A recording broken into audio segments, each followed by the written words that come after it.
Good morning, welcome to CATEX TV. My name is Frank Fortunato. Today is Friday, May 17, 2013. 62 people have been injured in Hong Kong today when multiple cars derailed on Hong Kong's light railway in the northern part of the city. The accident occurred this morning in the New Territories region, north of the city's business district. 3 people have been seriously injured and brought to the hospital. One of them apparently is in a coma. The accident was busy today because the railway was busy today because of a national holiday. The train was packed. At the time of the accident, one passenger said the train was driving too fast. It lost control and derailed when it was making a turn. The Hong Kong Light Rail Network links 68 stops along about 36 kilometers of track in the New Territories. It's not known yet who the insurer is on this policy. There's an a volcano activity alert going on in Alaska right now. The airlines are watching very closely. Alaskans and airlines remain on alert today due to the rumblings of a more than 8,000-foot volcano, which is emitting continuous ash, steam, and a gas cloud that already extends up to 60 miles away. The Pavlov volcano, according to the Alaska Volcano Observatory, continues to erupt, with fire fountaining at its summit level about 8,200 feet above sea level. A lava fountain apparently is a jet of lava sprayed into the air by the rapid formation and expansion of gas bubbles inside the volcano. The cloud now extends about 60 miles downwind and has moved out over to the Gulf of Alaska, and it has reached an altitude already of about 20,000 feet. The airlines are watching this. This could have ramifications on traffic to Asia from the American East Coast. Munich Re is reporting in one of their quarterly studies that the global insurance market is going to grow very strongly in the next few years. In the next 6.5 years, up until 2020, the growth of the primary property and casualty insurance market will jump by about 50%. This means Munich Re is expecting the primary market to top out at about $2.4 trillion US.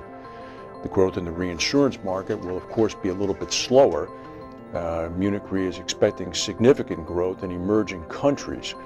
However, the mature markets in North America and Europe and the industrialized nations of Asia remain the dominating growth force. These markets, even by 2020, will account for about 73% of global premiums. That tornado spate that went through Texas the other night was much stronger than originally thought. The town of Granbury bore the brunt of the damage. The Weather Service said the preliminary storm damage estimate for the Granbury tornado was an EF4. This is based on the Fujita tornado damage scale, and EF5 is the most severe, but an EF4 tornado has wind speeds of 166 miles per hour up to 200 miles per hour. The tornado that cut through nearby Cleburne, which was a mile wide in some parts, was an EF3 that has winds of up to about 165 miles per hour.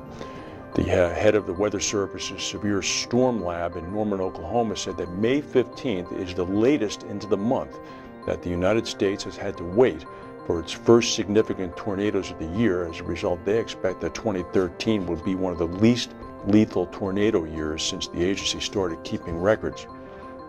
Standard & Poor's cut the credit rating on Berkshire Hathaway down 1 notch. This is interesting. They cited the company's reliance on its insurance operations for the dividend income that they put out. S&P cut the counterparty rating on Berkshire down to AA from AA+. Anybody, of course, would die for an AA rating. But the agency left Berkshire's insurance unit's financial strength ratings intact at AA+. Standard & Poor's said that the lower credit rating on Berkshire better reflects our view of Berkshire's dependence on its core insurance operations for most of its dividend income. It's unusual that they left the insurance operations that were core, that were causing the problems at the AA+, but lowered the mothership to AA. The big container shipping line, the world's largest, Maersk, posted a first quarter profit as freight rates picked up. The Danish-based group said that net income totaled $204 million compared with a loss of $600 million a year earlier. The $204 million beat estimates from analysts of $160 million. This apparently is a good sign in the pickup of global shipping, which is good for the economy. And what is going on in Japan now? We've spoken a few times about the mayor of Osaka, Hashimoto, who's been talking about the appropriateness of the comfort women that the Japanese military provided to their troops during World War II. And now, the co-founder, along with Hashimoto, of an emerging Japanese nationalist political party, was expelled from the party. This individual had made a number of comments. His name is Shingo Nishimura. He suggests that many ethnic Koreans today remain engaged in prostitution in Japan.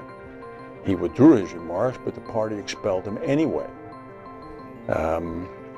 I don't know what's going on. Japan, of course, has a very strong, latent nationalistic streak. Anybody who knows the history of the lead up into World War II is well aware of that. It would seem that many of these comments have begun to come after Prime Minister Abe has begun to talk about revitalizing Japan's defense. And of course, that means its military. Very interesting. That's the news for today. If we have any breaking news, we'll come back and tell you. Have a good weekend, and we'll see you on Monday.